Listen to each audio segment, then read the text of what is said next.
আপনি গুড়গাঁওয়ে গিয়ে কথা বলুন, আপনি চণ্ডীগড়ে গিয়ে প্রশ্ন করুন বাঙালিদের কাছে। মিথ্যাচার করছে তৃণমূল কংগ্রেস। তৃণমূল কংগ্রেসকে মানুষ প্রত্যাখ্যান করেছে, একটা লুটেরার সরকার, মানুষের জীবন যৌবন কেড়ে নিয়েছে।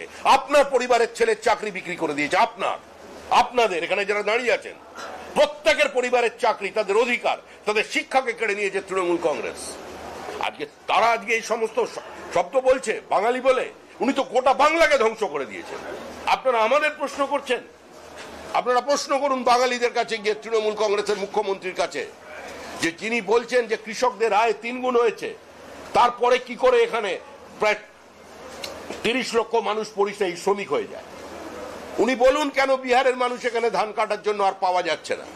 উনি উত্তর দিন, চা বাগানের শ্রমিকরা কেন এখান থেকে ছেড়ে অন্য রাজ্যে পরিযায়ী শ্রমিক হয়ে গেছে, কেন কেন্দ্রীয় সরকারের সঙ্গে সহযোগিতা যুগ্মভাবে অপারেশন করে আজকে চা বাগানের শ্রমিকদের পাশে না দাঁড়িয়ে আজকে চা বাগানগুলোকে বিভিন্ন সৌন্দর্যায়নের নামে আজকে রিসোর্ট বানিয়ে দিচ্ছে, টুরিস্ট সেন্টার বানিয়ে দিচ্ছে। আজকে তাদের প্রশ্ন করতে হবে। বাস সফরে দেখা গেল বিভিন্ন নেতারা আপনার মিটিংয়ে অ্যাটেন্ড করছে, তাহলে কি পুরনো কর্মীরা সক্রিয় হচ্ছে? বিজেপি সক্রিয়ভাবে? আরে যারা সবাই সক্রিয়,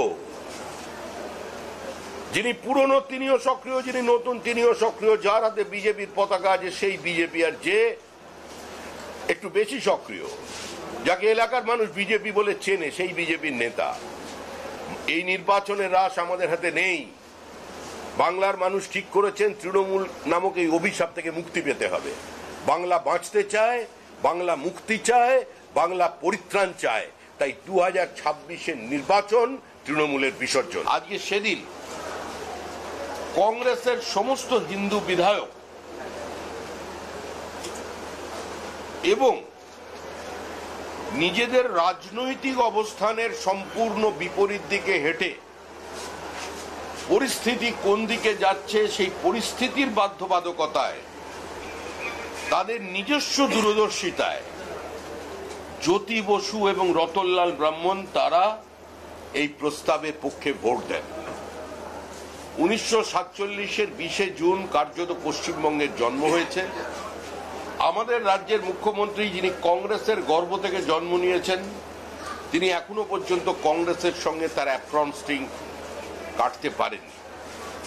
মুখ্যমন্ত্রীর 90 দশকের জনপ্রিয়তা নিয়ে কেউ কোনোদিন কোনো প্রশ্ন তোলেনি। 2011-র আগে মুখ্যমন্ত্রীর ওপরে পশ্চিমবঙ্গের মানুষ বিশ্বাস করেছিলেন। 3টে নির্বাচনে জেতার পরও তৃণমূল তার নামের পাশ থেকে কংগ্রেস শব্দটাকে সরিয়ে দিতে পারেনি। কংগ্রেসের লিগ্যাসি বহন করেছে তৃণমূল। বাংলা এবং বাঙালিকে অসম্মানিত করা, প্রতারিত করা, বাঙালি বিপ্লবীদের নাম ইতিহাসের পাঠ্যপুস্তক থেকে বাদ দেওয়ার কাজ করে গেছে কংগ্রেস, এবং তাকে সম্পূর্ণ সহযোগিতা করে সেই ধারাবাহিকতাটাকে বজায় রেখে চলেছে তৃণমূল কংগ্রেস। নেতাজি সুভাষচন্দ্র বসুকে যারা কমিটি গঠন করতে দেননি, কংগ্রেস থেকে তাড়িয়ে দিয়েছিলেন, যারা আমাদের বিপ্লবীদের মিসগাইডেড প্যাট্রিয়ট বলতেন, যারা দীর্ঘ অনশনের পরে মারা যাওয়া বাঘা যতীন, আজকে তাকে পর্যন্ত হরিদাস, তাকে পর্যন্ত আজকে মালা দেবার প্রয়োজন পর্যন্ত মনে করেনি কংগ্রেস। তারা আজকে বাঙালি এবং বাংলা আনার কথা বলছে। এই উগ্র বাঙালি প্রাদেশিকতার রাজনীতি বাঙালির ভবিষ্যতের কফিনের ওপরে শেষ পেরেক পোঁতা। আজকে যে মুখ্যমন্ত্রী মমতা বন্দ্যোপাধ্যায় বলছেন যে বাংলাকে গুজরাট হতে দেব না, একবার হিসাব করে দেখুন গুজরাটে কত লক্ষ বাঙালি শ্রমিক আজকে কাজ করছেন, বিভিন্ন পেশায় নিযুক্ত আছে। প্রত্যেকটি প্রদেশকে অপমান করা, হিন্দি ভাষায় কথা বললে তাকে খৈনিখোর বলা, প্রকাশ্যে রাজনৈতিক সভা থেকে, নির্বাচনী সভা থেকে বক্তৃতা চলছে উত্তর ভারতের খৈনির থুতুতে আমরা কলকাতার লোহায় জং পড়তে দেব না। আজকে এটা করে এরা ভারতবর্ষের আভ্যন্তরীণ যে সাম্য আছে সেটাকে ধ্বংস করার চেষ্টা করছে। আজকে বিভিন্ন জায়গার মাইগ্রেন্ট লেবাররা আমাদের কাছে ফোন করছেন, হিন্দু ফোন করছে, ভারতীয় মুসলমান ফোন করছে, যে বাংলায় কথা বললে আমাদের সন্দেহের দিক চোখে আমাদের তাকাচ্ছে। মুখ্যমন্ত্রী বলছেন বাংলা ভাষায় কথা বললে তাকে চাকরি থেকে সরিয়ে দেওয়া হচ্ছে। বিজেপি শাসিত রাজ্যে মুখ্যমন্ত্রী একবারও তামিলনাড়ুর নাম বলছেন না কেন? তামিলনাড়ুর মুখ্যমন্ত্রী স্টালিন, তার বিজেপি বিরোধিতা সর্বজন বিদিত। আজকে তামিলনাড়ুতে যেখানে টেক্সটাইল হাব আছে সেখানে সর্বাধিক উত্তর 24 পরগনার মুসলমানরা কাজ করেন। ঘটনাচক্রে আমি ওখান থেকে কিছুদিনের জন্য নির্বাচিত বিধায়ক ছিলাম। আমার কনস্টিটুয়েন্সির মুসলমানরা তারা হয়তো নির্বাচনে তৃণমূল কংগ্রেসকে ভোট দিয়েছে, কিন্তু আমার কাছে তারা সাহায্য চাইছে।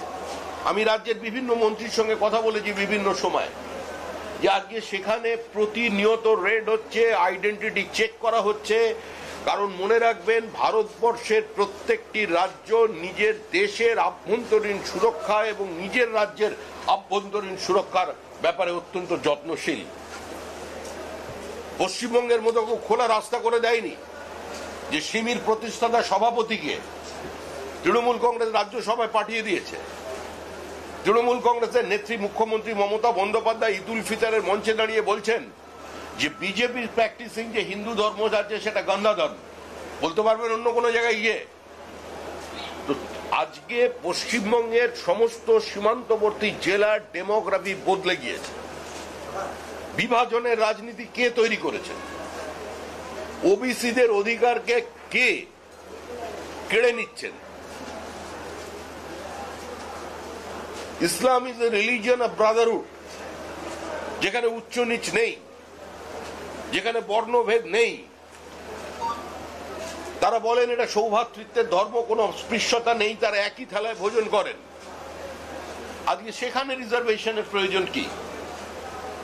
সাচার কমিশনের যে রিপোর্ট এসেছিল, সেই সাচার কমিশনের রিপোর্টে সারা ভারতবর্ষের মুসলমানরা কি অবস্থায় আছেন, তাদের আর্থসামাজিক পরিস্থিতি কি, সেটা নিয়ে সাচার কমিটি দেখিয়েছে। কিন্তু সাচার কমিটি কোনো রিজার্ভেশনের কথা বলেন। এখানে তো হিন্দু ওবিসিদের অধিকারকে মুখ্যমন্ত্রী কেড়ে নিচ্ছেন। আমাদের তো কোনো মুসলিমদের সঙ্গে সংঘাত নেই। আরে বিজেপিরও পঞ্চায়েত সদস্য হরিহর পাড়া থেকে জিতেছে ওই মুর্শিদাবাদে, যেখানে একটাও হিন্দু ভোটার নেই। বীরভূমে বিজেপির সদস্য জিতেছে পঞ্চায়েতে, একজনও মুসলমান হিন্দু নেই, কমপ্লিট মুসলিম বুথ, সেখান থেকে কিন্তু আমাদের প্রার্থী জিতেছে।